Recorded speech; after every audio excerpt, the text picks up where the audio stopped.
Vous le savez déjà, la Côte d'Ivoire est pays invité d'honneur du FESPACO 2017. Un pays qui a connu de grands succès cinématographiques avec à son compteur 2 étalons d'or de Nyenega. Beaucoup de films à succès qui ont fait le tour de l'Afrique et du monde. Mais depuis 1993, la Côte d'Ivoire, malgré sa constance au FESPACO, court derrière un 3e sacre continental. 2017 sera-t-elle l'année de sa chance? Explication avec Vincent Tiendrebego.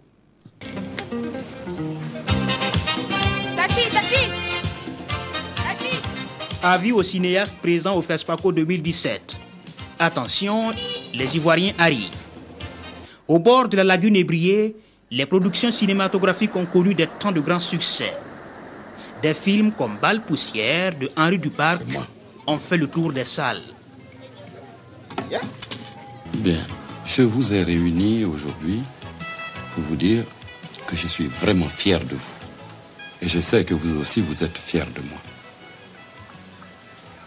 J'ai à présent 5 épouses. Un homme digne de ce nom doit en avoir plusieurs. Et Dieu merci, elles sont toutes adorables. Alors, j'ai décidé de prendre une 6e épouse. Quoi? 2 réalisateurs ivoiriens figurent sur la liste des sacrés étalons d'or de Nyenenga. Kramo Lansine Fatika en 1981 et Roger Nyuambala en 1993 avec le film Au nom du Christ. Oui, Seigneur, je serai ma gloire premier.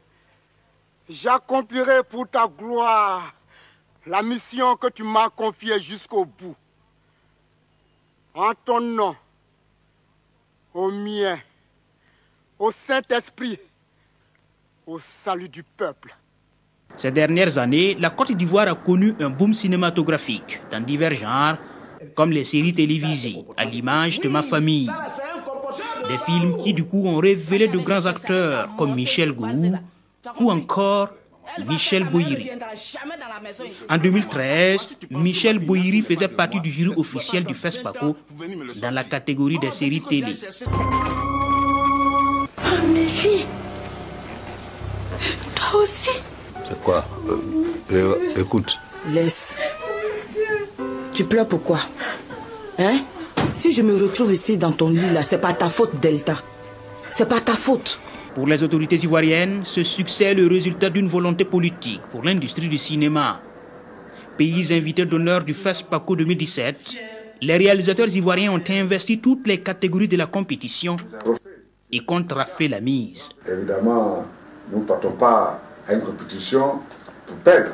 Nous pensons que si nos films ont été sélectionnés, c'est parce qu'ils respectent les canons, ils respectent les critères pour être éligibles au Grand Prix de Nyenega. Les pouvoirs publics de ce pays affichent une volonté de créer les conditions pour une industrie encore plus productive.